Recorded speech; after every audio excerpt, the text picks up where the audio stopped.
നല്ലൊരു lunch box recipe ആയാലോ. Tomato rice.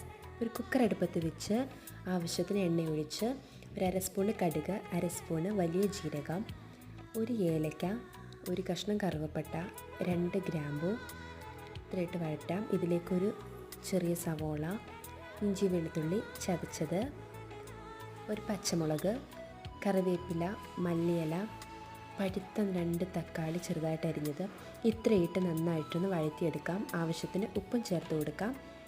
നന്നായിട്ട് വഴന്ന് വരുമ്പോൾ ഇതിലേക്ക് 1/4 സ്പൂണ് മഞ്ഞൾപ്പൊടി, ഒരര സ്പൂണോളം ഗരം മസാല, ഒരു നുള്ളു മുളക് പൊടി ഇത്രയിട്ട് മസാലയുടെ പച്ചമണം മാറി വരുന്നവരെ വഴറ്റിയെടുത്ത് ഒരു 2 ഗ്ലാസ് വെള്ളം ചേർത്ത് കൊടുക്കാം. ആവശ്യത്തിന് ഉപ്പ് ചേർത്ത് കൊടുക്കാം. 2 ഗ്ലാസ് വെള്ളത്തിലേക്ക് 1 ഗ്ലാസ് അരി അരമണിക്കൂർ കുതിർത്തതും കൂടി ചേർത്ത് കുക്കറിൽ വെച്ച് 3 വിസിലടിച്ചെടുത്ത അടിപൊളി ടൊമാറ്റോ റൈസ് റെഡി.